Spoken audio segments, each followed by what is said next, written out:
based on the exchange rate of what we have today.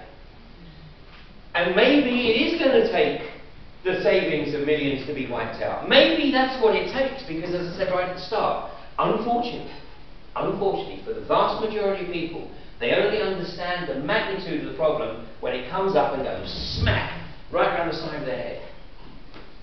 Until such time, it's what problem? What problem? They've still got a cheque coming in each month. They don't understand that everyone else down the street is out of work, but they're okay. So maybe, unfortunately, it does have to get a lot worse before it's going to get better. But to alleviate that, then we've all got to take our part of the responsibility, which is sharing it and encouraging everybody else to realise what's occurring here. But let me change tack now.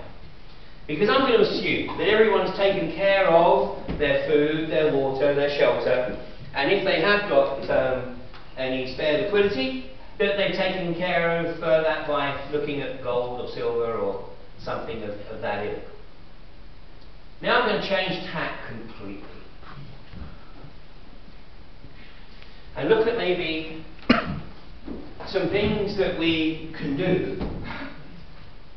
But to be able to do it, we have got to remember who we truly are. Maybe we've got to take heed of what Zbigniew Brzezinski was trying to raise awareness of some 40-odd years ago.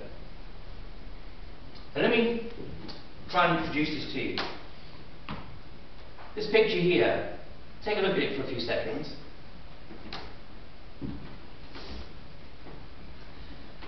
How many people are watching this lady rotate clockwise?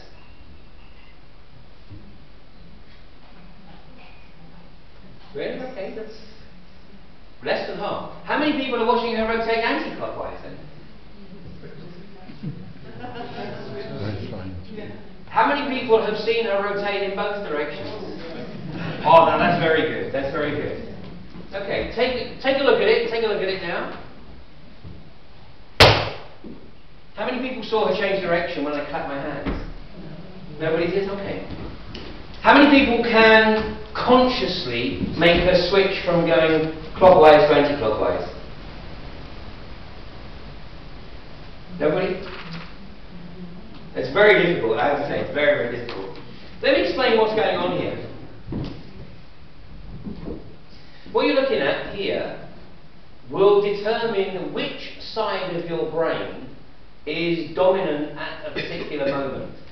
If you are watching her rotate clockwise, then at that moment your left brain is actually the dominant part of your thought process. If you're watching her rotate anti-clockwise, then your right brain is the dominant part of your thought process at that particular moment. Now, what I'm going to share with you over the next sort of 30 minutes or so can get some very, very interesting reaction, particularly amongst men, young men in their 20s and 30s. Because young men in their 20s and 30s do not have a fully developed right brain. They are testosterone driven and left brain dominated. So if, as I go through this next 20 minutes, if you're in, well, it doesn't matter if you're just 20 or 30, but if you feel some anger welling up in you, like I'm putting something forward here which you absolutely do not want to see, it's quite normal. It's quite understandable. So don't worry about it. So let me explain what's going on here. Here's a couple of observations. Your left hemisphere is a hormonally retarded, perceptually limited, and cognitively impaired version of your right hemisphere.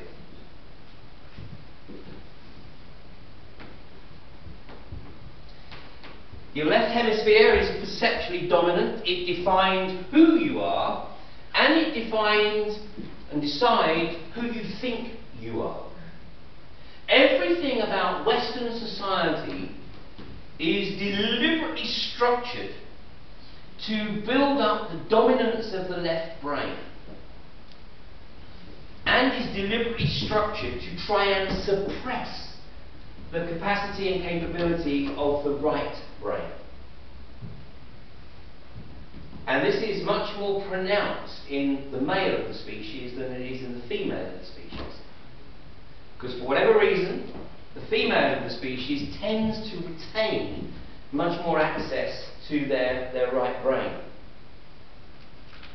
I mean, we actually have a phrase like women's intuition, etc., which we'll look at more in a second. We have the other facet within our society. When we meet somebody for the first time, one of the early questions in the exchange is, what do you do? What do you do? So we define ourselves in our society by what we do. And unfortunately, the vast majority of people in our society don't actually like what they do, because they are doing something which is a means to an end, i.e. it's a means to getting a salary check, as opposed to doing something because they enjoy doing it. There are exceptions, of course, to prove the rule. I mean, I must confess that when I was a corporate whore, I had the very good fortune to actually enjoy what I did. And the 20 years that I was doing it, flew past. But eventually, of course, I realised it was all vacuous. But nonetheless, we define ourselves by what we do. The real question, of course, should be, who are you? But if you ask somebody, I mean, try it. If you ask somebody, who are you? They're going to go, what? What? Who am I? I'm a carpenter, or a plumber, or an electrician, or well, they will revert to stating what they do. But what they do is not who they are. We have completely lost the capability for the other side of our brain to participate in this exchange. The left brain has set itself up as a gatekeeper. Now, this observation that I'm making here is really quite unusual, because I'm making this observation from my right brain. And it's not something that, I was able to do overnight. Like all things, it takes practice. And I absolutely acknowledge that, certainly up until 1991, everything I did was totally dominated by my left brain.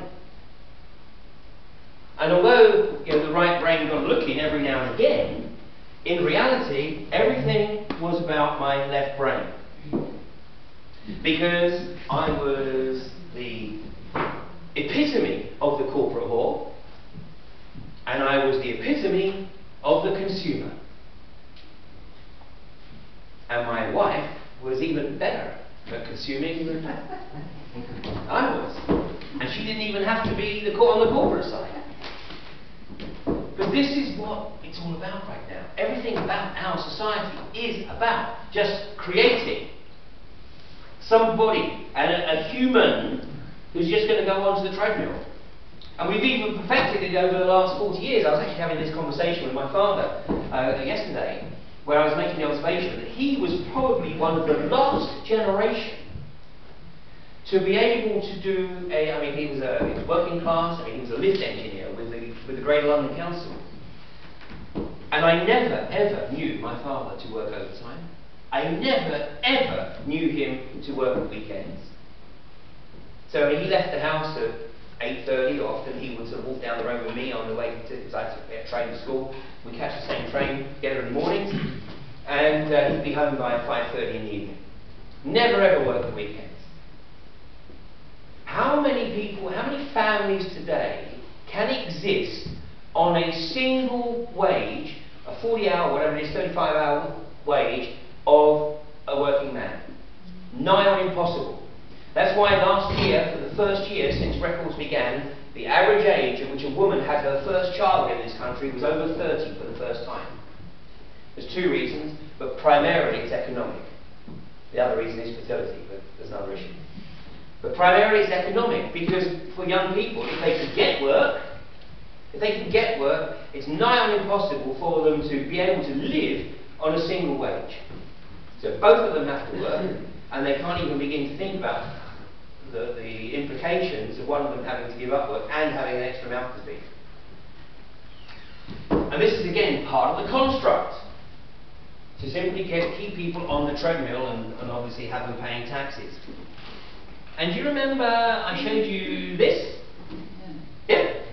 So what we're talking about here is the process of shutting the development, the natural development down, so that the child born into this world ends up as an unquestioning blockhead and is put onto the corporate teat right from the get-go. This is what's happening. This is the left brain. The left brain where we put ourselves in that box by defining ourselves as what we do. And the only opportunity we get to experience, or at least maybe look across the capability or the capacity of the right brain, is in those free leisure hours that we have, which are becoming less and less and less, as we work more and more and more to buy shit we don't need, with money we don't have, which doesn't exist anyway, and pay 25 or 30% interest for the privilege. And who's getting the benefit of all this? The bankers. Is this really how we see ourselves living? It's certainly how these guys see us living, and this process kicks off with this. 26 preschool vaccinations. In this country they are not yet mandatory, but it's near as damn it, because the pressure that is put on young parents to vaccinate their children is horrendous, up to and including threats to take the children away from the families, from the parents, if they refuse to have them vaccinated. Now, I'm not a zealot on any issue. It is my belief that people should have choice, and that the full range of data and information should be made available for people to make those choices. But it isn't. That's the bottom line, it isn't. And my counsel, of course, to every parent is to do their own research, to get hold of the full list of ingredients of every vaccine, and to ask their doctor or the nurse to explain the purpose of each of the ingredients. Particularly ingredients like thimerosal, mercury, or monkey fecal. I mean, what is the purpose of monkey fecal material, being in these vaccines? Rudolf Steiner, 100 years ago. Anybody here familiar with Rudolf Steiner? Yeah, one or two people. Okay. One of the reasons I really like studying early 20th century, late 19th, early 20th century philosophy is because it's pure. It's unadulterated by science fiction, by Hollywood, by TV. I mean, it's pure research. And Steiner is certainly one of those guys. Back nearly 100 years ago, he made this observation.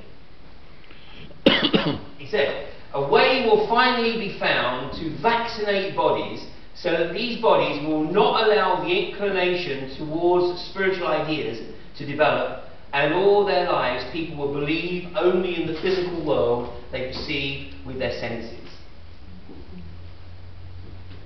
Another one. He made more than these two observations, but these are just the two I'm going to refer to. He said, whatever is spiritual, whatever is of the spirit, is of course nonsense, is madness. That's not what he's saying, that's what, of course, the establishment will say. Endeavours to achieve this will be made by bringing out remedies to be administered by inoculation, just as inoculations have been deployed as a protection against diseases. Only these inoculations will influence the human body in a way that will make it refuse to give a home to the spiritual inclinations of the soul. People will be inoculated against the inclination to entertain spiritual ideas. Now, let me just touch on this word spiritual. Because we use the word spiritual basically to describe anything that we can't explain through reductionist Newtonian science. And this is wrong, because this is what we're saying here is black and white. So if it can't be explained by a reductionist Newtonian science, it's metaphysical or spiritual or something of that ilk. So we're actually being corralled, we're being constrained in our thought process by this definition of science. And science is the technocracy. This is where Brzezinski comes in. Anybody here heard of the Zeitgeist movement? Zeitgeist movement, okay. Yeah. Well, you know, the whole idea of the resource-based economy is traced back to a guy called Marion King Hubbard, who wrote a document in 1934, co-authored a document in 1934, called Technocracy Inc. Technocracy Inc. And it's the same deal. It's about shutting down anything that can't be explained by reductionist Newtonian science. It's ruled by the technocrats, and by definition technocrats are left brain dominant, so we end up in a left brain tyranny that is controlled by a technocracy. Anybody here heard of smart meters? Right, smart meters are the first stage of control by technocracy. In the US, all white goods are now being manufactured with Wi-Fi capability. The Wi-Fi capability will link to the smart meter. Basically, the ultimate objective is to monitor every single transaction by every individual, which means every time you open your fridge, because all the products are chipped, you take your milk out of the fridge, it will be monitored. How much milk is in the bottle will be monitored. Basically, the data will be accumulated to literally monitor and ultimately control everybody's life. And their idea of an economy is energy in and energy out. And that's why they want to go to carbon trading. So that the whole of the economy is based on people's contribution to energy, and however much they contribute, then that will lead to the calculation of how much they can take out with their carbon trading certificates.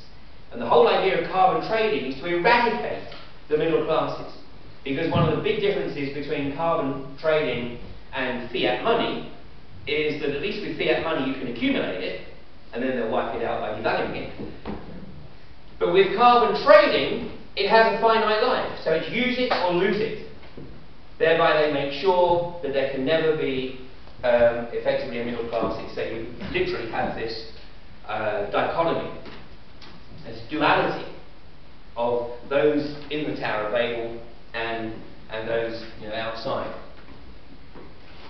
And then of course we've got the other means by which we do it. The junk foods, the GM foods, devoid of nutrition, devoid of minerals, devoid of vitamins. In the US it's nigh on impossible to get organic food. In this country it's nigh on impossible for farmers to get organic animal feed. All the alfalfa crop in the US is now GM contaminated. And of course this is the objective. And if you want to see how this objective pans out, you've only got to look at the constitution that was foisted on the Iraqi government in 2005 by Paul Bremner, where Article 81 of that constitution specifically prohibits Iraqi farmers from saving their seeds. The cradle of civilization. The area where humanity was taught the art of animal and arable husbandry, and the farmers cannot save their seeds. And you say, yeah, but no, that can't be policed. Oh, really? Yeah. Few of you will have ever heard of a company called Shea. Right? Anybody heard of Shea? Okay, one. That's about normal. Well, don't waste your time Googling it until I've told you a little bit more, because it's not spelt like it's not spelt phonetically. It's spelt XE. But don't waste your time Googling XE, because XE is a currency exchange website. But if you Google Blackwater, stroke XE, anybody here heard of Blackwater? A little different here, yeah. Well, Blackwater had a bit of bad press a few years ago because a few civilians got caught in some Blackwater crossfire. So PR agencies were called in to give Blackwater a makeover, and they came up with the name Shea, spelled XE. so that even the casual researcher isn't likely to stumble across the links between this company, Shea, and Blackwater. Well, a year ago, Blackwater were contracted by a company called Monsanto to police the Iraqi farmers. Now, if you want to see how bad it really gets, we just have to take a look at the Indian cotton farmers, the BT cotton farmers, which Monsanto persuaded to grow the BT cotton, genetically modified BT cotton, from 1984 onwards. So we've got a 17-year history here. Well, unlike a normal supplier, if the product doesn't work or doesn't deliver what it's cracked up to deliver, you would normally expect to get either a refund or a replacement. But not where Monsanto is concerned. So with the Indian cotton farmers, when the cotton didn't yield, the cotton farmers were just told, well, that's just tough, you're just going to have to find some more money to buy another set of seeds. Well, these farmers were living from crop to crop as it was. They didn't have the spare cash to just keep buying seeds year after year, so they were having to borrow more and more money. And what was happening was Monsanto were working with the financiers to make this money available, and of course, outrageous amounts of interest. Anyway, in this part of India, there's a very, very unfortunate piece of legislative history where if somebody dies of natural causes, the debt that they have accumulated passes on to family. If, however, they commit suicide, the debt dies with them. Now, 5 years ago, when I was giving this presentation in London, there was a lady at the back, and I made the observation that I said, so in the last 12 years, from 94 to 2006, I said, tens of thousands of Indian farmers have committed suicide. And this lady at the back stood up, and she clearly Indian, she was in Indian dress, and she said, Ian, she said, please get your facts right. It's not tens of thousands, it's hundreds of thousands. Well, earlier this year, a New York State University issued a report on the Indian BT cotton farmers, and that report states categorically that from their research they estimate that one Indian cotton farmer commits suicide every 30 minutes. Do Monsanto give a damn? Of course not. You know, what we're talking about here is the socio-psychopathic corporation. And not only do we have, socio-psychopaths on the board of these companies, effectively the grey suits, the Camp Polizei, also adopt the socio-psychopathic behaviour in return for their monthly salary. And of course it doesn't stop at the foods, because then we get on to the drugs, and we've got this outrageous pushing of drugs on children. And the worst of the drugs is Ritalin.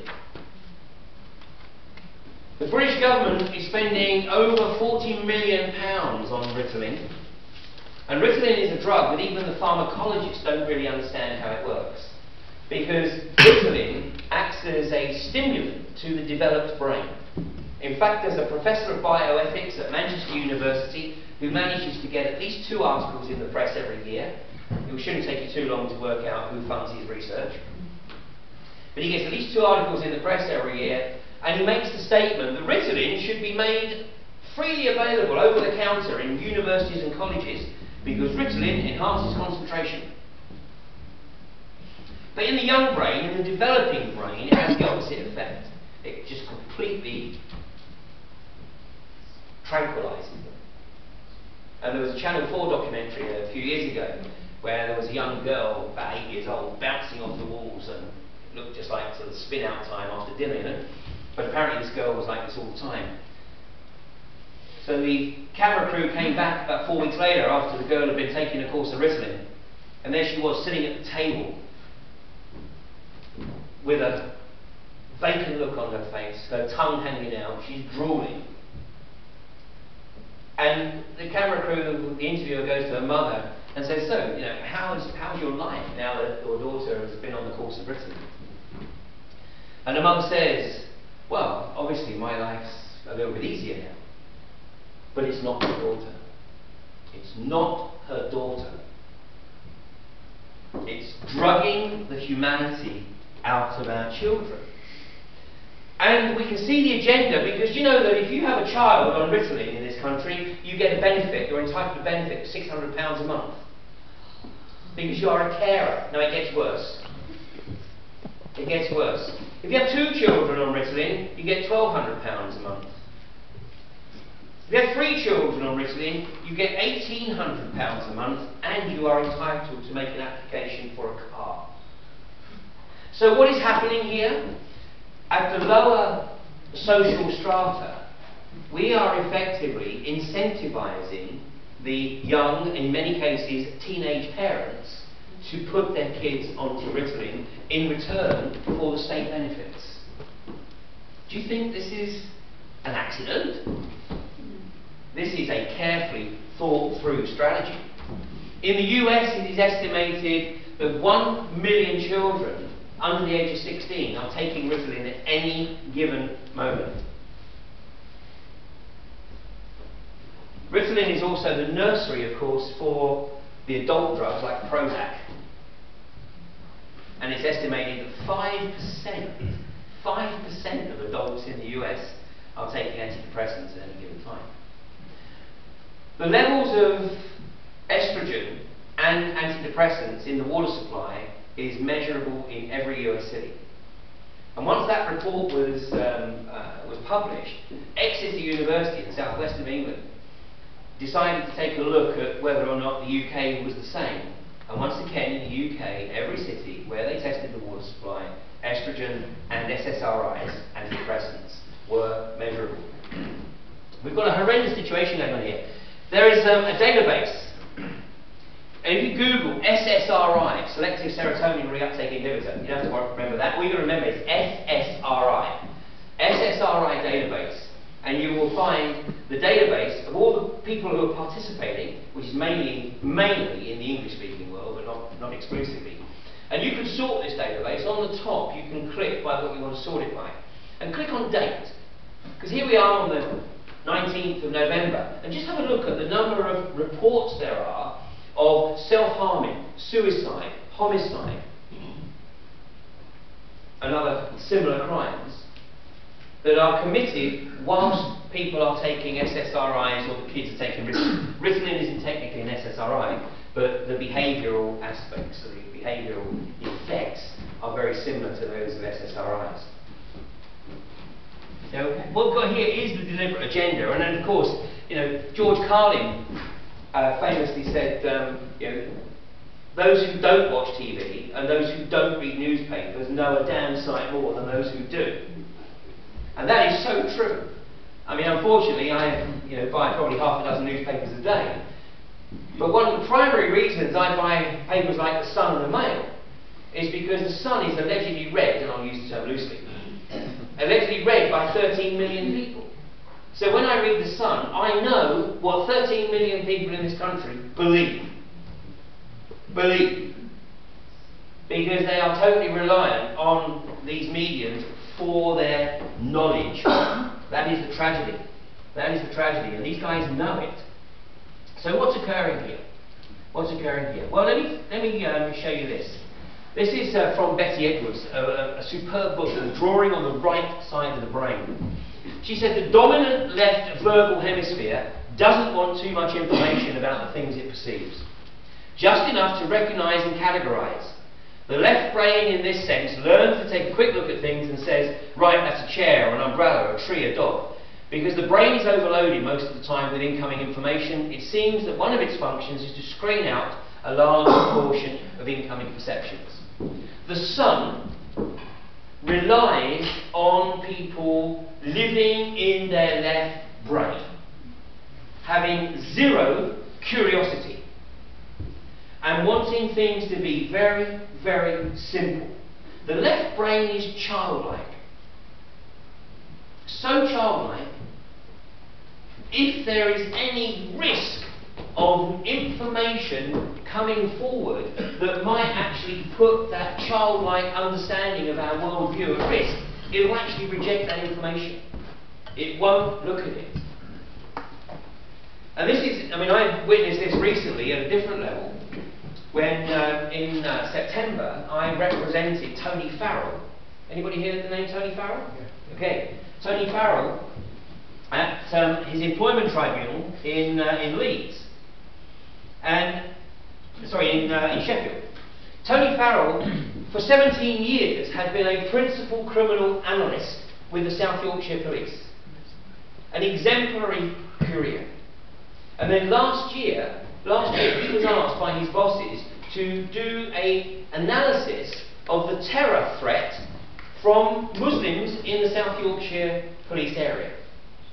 Now, up until this time, he had never ever had reason or cause to question the orthodox version of events of anything, because he never really had a look at it. But this time he was asked to provide his professional analysis of the terror threat from the Muslim community in the South Yorkshire area. Well, he went about doing the job to the best of his ability, but he very quickly established that there was no terror threat from the Muslim community in South Yorkshire. The terror threat was from London, from MI5, from MI6, from CIA, from Mossad, or elements within them anyway. Those who had the resources to carry out events like the London bombings, not the Muslim community anywhere in Britain, or probably anywhere else in the world. So anyway, he put a report together, and the title of the report was called An Ignoble Lie. He presented the report to his boss, the Detective Chief Inspector, who looked at the cover and said, "I don't think I'm going to like this, Tony, am I? Give me the 30-second version." And Tony, in 30 seconds, said, "Well, the bottom line is that there is no terror threat from the Muslim community. The real threat's from London and from the security agencies, because you actually have to suspend your belief or knowledge of Newtonian physics to believe some of the things like 9/11. And when we look at the events of the London bombings, the official narrative can only be described as a lie." And do you know what his boss said? His boss didn't say, "Tony, leave it with me, let me have a look at this." His boss said, "Tony, you have to get yourself to occupational health." And Tony went, "What, you're not even going to look at it?" No, Tony, you've lost the plot, mate. You need to get yourself to occupational health." Well, he did go to occupational health because he knew he was sane, and he wanted his bosses to look at it on the basis that he was providing them with a professional report.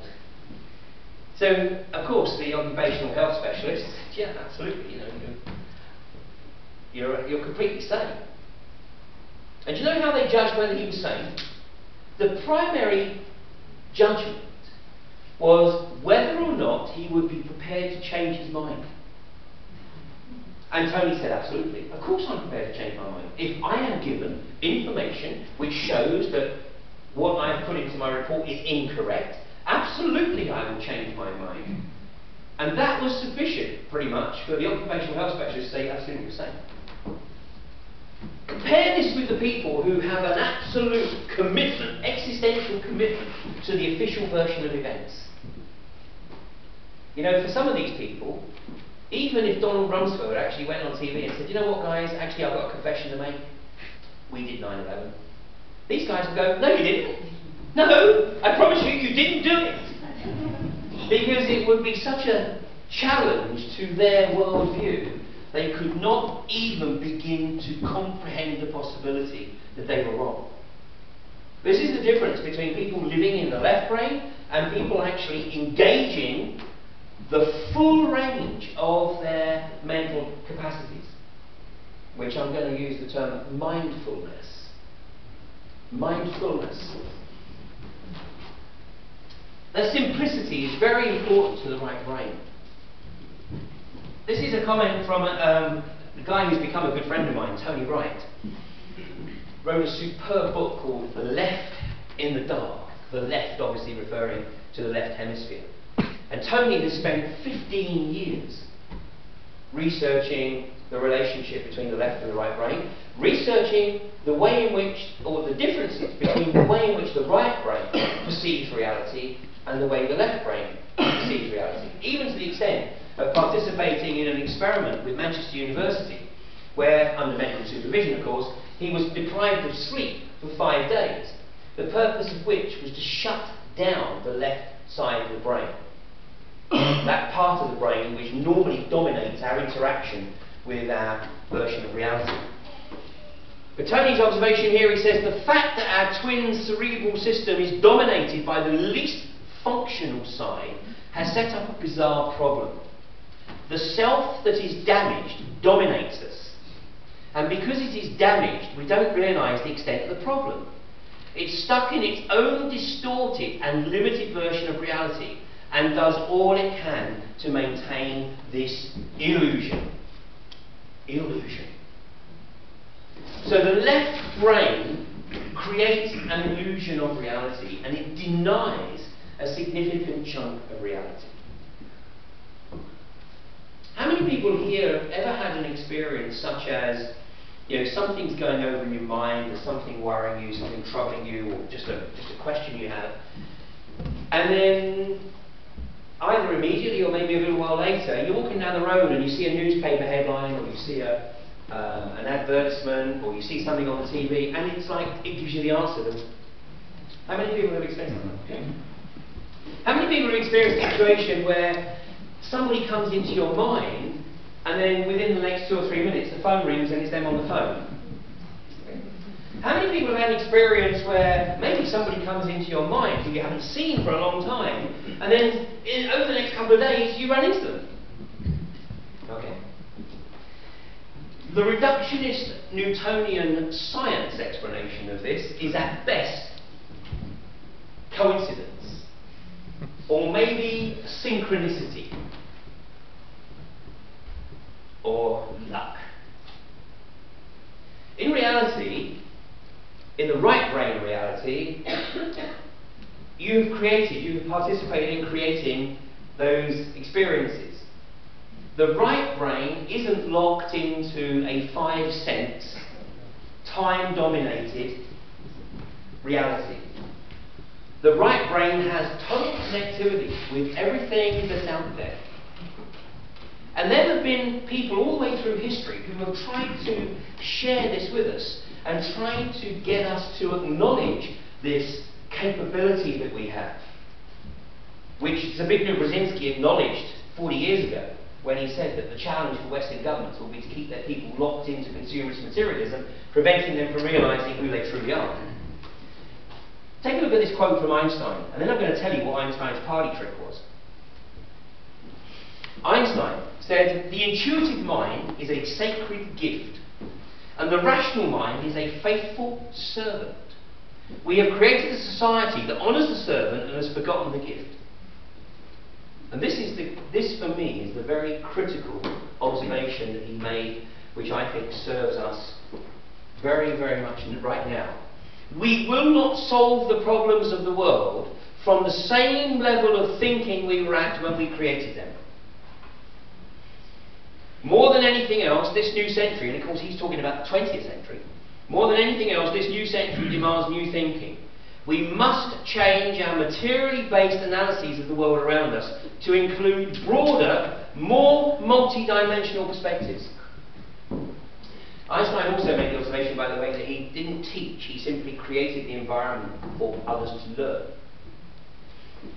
His party trick was really quite spectacular. He would give a lecture at a university. The records show that he'd never actually lectured at previously. And at the end of the lecture, of course, the students would crowd around him and want to continue the discussion. And then eventually he'd say, "Okay, let's go to the library." And one of the students would lead off, and they would go to the library. And Einstein would still be waxing lyrical on whatever subject it was that he was talking about. They would get to the library, and he would walk through the shelves of the library, apparently at random. And then eventually, he would simply get to a particular point in the library, and he'd run his finger along the shelf, still talking, or whatever he's talking about, and then without looking, just reach up for a book, grab the book, and then say, "Page 171, third paragraph down, I think describes exactly what I'm talking about right now." And of course the student would do, "Page 171, third paragraph down." And then the student would shout around. Now by this time, Einstein was gone. Because Einstein did not want to get caught up in the discussion of what had just occurred. He had created a situation for those with the ability to embrace the experience and ponder on that experience.